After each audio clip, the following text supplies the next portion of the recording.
Welcome guys. आज की हम इस वीडियो में डिस्कस करेंगे एक्सेप्शन हैंडलिंग के बारे में। एक्सेप्शन हैंडलिंग होती क्या है, किस तरीके से हम उसको अप्लाई करते हैं। ठीक है, उससे पहले हम अपने इस वीडियोस में, इस ट्यूटोरियल में 27 वीडियोस को कंप्लीट कर चुके हैं। ठीक है, जिसमें हमने उसके कॉन्सेप्ट हम पढ़ चुके हैं, class, set, tuple, list, dictionary, ये सभी कुछ हम अपने इन वीडियोस के अंदर डिस्कस कर चुके हैं। अगर आपको हमारी ये वीडियोस अच्छी लग रही हैं तो प्लीज़ चैनल को सब्सक्राइब और वीडियो को लाइक जरूर करके जाना। अब लेट्स को समझते हैं एक्सेप्शन हैंडलिंग के बारे में। एक्सेप्शन हैंडलिंग है क्या चीज़? एक्सेप्शन हैंडलिंग एक तरीके से आपकी एरर हैंडलिंग का काम करती है। एक्सेप्शन हैंडलिंग ये कुछ इस तरीके से भी काम करती है जैसे आप इफ एल्स का यूज करते थे। इफ एल्स में क्या होता था, अगर इफ के अंदर की कंडीशन समझो लिखते थे, वो ट्रू होगी तो इफ वाला पार्ट वो कंप्लीट एग्जीक्यूट होता था और नहीं तो एल्स आपका एग्जीक्यूट होता था। तो सेम यहाँ पे भी ऐसा ही है। यहाँ पे होते हैं ट्राई, और ट्राई तो हो गया आपका इफ की तरीके से काम करेगा। एक्सेप्ट आपका काम करता है कुछ कुछ एल्स की तरीके से। ठीक है, इफ के अंदर तो हम यहाँ पे कंडीशंस लगाते थे, जो भी लगाते थे ब्रैकेट्स के अंदर। ट्राई के अंदर कंडीशंस नहीं लगती हैं, ट्राई के अंदर आपका पूरा प्रोग्राम आता है। जैसे कि आपका यहाँ पे है, तो देखो यहाँ पे ट्राई लिखा है, ट्राई के अंदर मैंने यहाँ पे एक लाइन लिखी है। अगर इस लाइन में कोई एरर होगी, ठीक है, अगर इस लाइन में कोई एरर होगी तो हमारा एक्सेप्ट वाला जो पार्ट होगा वो एग्जीक्यूट होगा। ठीक है, और एक्सेप्ट में हम ये क्या लिख रखा है वो सभी कुछ मैं आपको अभी बताने वाला हूँ। तो सबसे पहले हमने समझ में आ गया होगा कि ट्राई के अंदर हम वैल्यूज लिखते हैं डायरेक्ट, पूरी की पूरा वैल्यू आएगी। ठीक है, और अगर उस लाइन में, उन लाइंस में, लाइन होगी एक से ज़्यादा हो सकती है, अगर उन लाइंस में या लाइन में कोई एरर होती है तब आपका एक्सेप्ट पार्ट चलता है, नहीं तो नहीं चलता है। तो लेट्स को चलते हैं अपने पाईचार्म पर और यहाँ पर समझने की कोशिश करते हैं कि हम एक्सेप्शन हैंडलिंग लगाते कैसे हैं। सबसे पहले हम लगाएंगे, इसको करेंगे एग्जिट। अब जैसे कि यहाँ पे मैं एक इनपुट लिखता हूँ ए के अंदर, ए इज इक्वल टू इनपुट, और मैं आपसे यहाँ पे एक स्ट्रिंग में बोल रहा हूँ एंटर ए नंबर। ठीक है, अब ये एंटर ए नंबर है, मैं अब यहाँ पे क्या कर रहा हूँ, ए इज इक्वल टू इंट ए को इंटीजर में कन्वर्ट कर रहा हूँ और बाद में कर रहा हूँ प्रिंट ए। ये मेरी 3 लाइंस हैं बस। ठीक है, अब मैं यहाँ पे क्या करता हूँ, रन करता हूँ।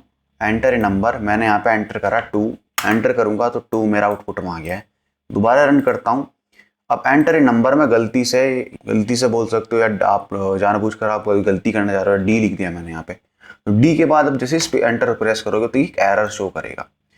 इसके बाद आप चाहे यहाँ पे कुछ भी लिखते रहो, आपका वो प्रोग्राम एग्जीक्यूट नहीं होगा, क्योंकि पाइथन आपकी इंटरप्रेटेड लैंग्वेज है, line by line execution system होता है। तो अगर आपकी इस लाइन में कोई एरर आ गई है तो नेक्स्ट लाइन को वो ना तो चेक करता है ना वो प्रिंट करता है। तो अब जब इसी लाइन पर वो अटक गया तो इसी चीज को सॉल्व करने के लिए हम एक्सेप्शन हैंडलिंग का यूज करते हैं। ठीक है, एक्सेप्शन हैंडलिंग मतलब कि इसको मैं अगर ट्राई के अंदर लिख दूं, मैंने यहाँ पे लगाया ट्राई और मैंने इसको कर दिया इसके अंदर। अब ट्राई क्या होगा, अगर ट्राई के अंदर मेरी कोई एरर आएगी तो वो एक्सेप्ट पार्ट चलेगा। एक्सेप्ट भी लिख देते हैं एक्सेप्ट। अब आप इसके अंदर बहुत सारे टूल्स होते हैं, वो मैं अभी बताऊंगा, और मैं यहाँ पे लगा देता हूँ डायरेक्ट प्रिंट स्टेटमेंट। एक्सेप्ट आपका एक और काम करता है कि आप किसी एरर को अपने अकॉर्डिंग प्रिंट करना चाह रहे हो। जैसे कि यहाँ पे हमने एरर आ रही थी बहुत बड़ी, अब मैं चाह रहा हूँ कि यहाँ पे सिर्फ एक एरर आए कि योर इनपुट इज रॉन्ग।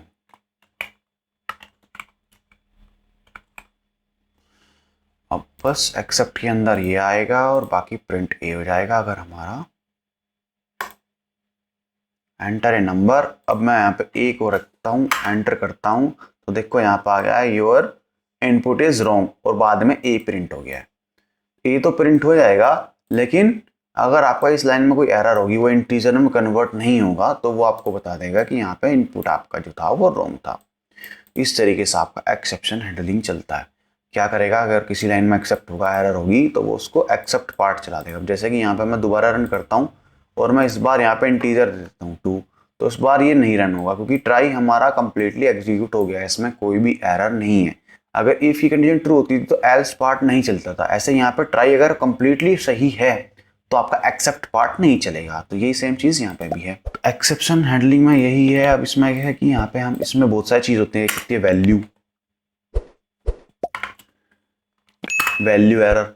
अब किसी की वैल्यू एरर है, अब एक ही वैल्यू में ही तो एरर है, तो इसलिए हम यहाँ पे वैल्यू एरर बोल सकते हैं। ऐसे इंडेक्स एरर होती है, एक्सेप्ट एरर्स होती हैं, बहुत सारे होते हैं। जैसे कि अभी यहाँ पे हम एक वो लेते हैं,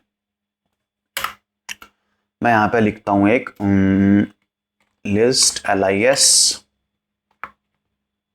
is equal to square bracket के अंदर मैं यहाँ पे एक लिस्ट ले लेता हूँ जिसके अंदर 4 वैल्यूज हैं और हम यहाँ पे उसको प्रिंट करा रहे हैं। किसको? LIS के इंडेक्स ए को। ए के अंदर कोई नंबर आएगा, ठीक है, अगर वो नंबर ही होगा, इस लाइन में एरर नहीं आई, तो वो ए को प्रिंट कर देगा। अब देखो यहाँ पे 2 लाइन आ गई हैं, अब इसमें भी एरर हो सकती है, इसमें भी एरर हो सकती है, ठीक है। तो एक तो वही हमारी वैल्यू एरर, और आप एक और एक्सेप्ट लगा सकते हो, accept index error.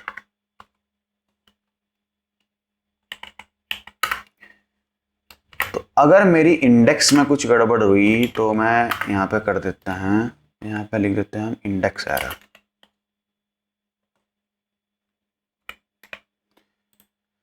Index error यहाँ पे आएगी, योर इनपुट इज रॉन्ग। अगर हमारी कोई वैल्यू एरर होती है, अगर इसमें लाइन में अगर कोई गड़बड़ हुई, इस लाइन में कोई एरर आती है, तो हमारा ये वाली रन होगा, और अगर हमारी इस लाइन में कोई एरर होगी तो ये रन होगा, ठीक है। तो करते हैं दोबारा एग्जीक्यूट। अब हमारा आया एंटर ए नंबर, मैंने करा 2 एंटर, तो 2 की क्या होगा 3, हमारी इंडेक्स 2 इंडेक्स पे क्या है 3 वैल्यू। अब मैं इसको चाहे कमेंट आउट कर देता हूँ क्योंकि इसकी भी वैल्यू आउटपुट में आ रही है।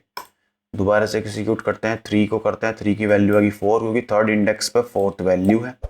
दोबारा एग्जीक्यूट करता हूँ, अब यहाँ पे एंटर में कर देता हूँ 4, एंटर करूंगा तो देखो इंडेक्स एरर आई है क्योंकि 4th इंडेक्स पर उस लिस्ट के अंदर कोई भी वैल्यू नहीं है, तो आपकी इंडेक्स एरर आ गई क्योंकि इंडेक्स आउट ऑफ बाउंड हो चुकी है वहां पे। इसी तरीके से अगर मैं दोबारा रन करता हूँ और यहाँ पे मैं कर देता हूँ ए या ABC, आप जो भी लिखना चाहो या कोई नाम लिखना चाहो, वो एंटर करता हूँ तो यहाँ पे आ गया इनपुट इज रॉन्ग। मतलब कि मेरी जो इस ए लेवल लाइन में है इनपुट, हम जब उसे स्ट्रिंग से हम जब उसे इंटीजर में कन्वर्ट कर रहे हैं तब हमारी एरर आई है, तो उसने बोल दिया input is wrong. I hope आपको एक्सेप्शन हैंडलिंग समझ में आ गई होगी। इतनी होती है exception handling, basic of exception handling था हमारा, ये जो कवर हो चुका है आज की इस वीडियो में। अगर आपको समझ में आया है, अच्छा लगा है वीडियो, तो प्लीज़ वीडियो को लाइक जरूर करना और चैनल को सब्सक्राइब जरूर करना। तो thank you so much class, मिलते हैं फिर नेक्स्ट वीडियो में।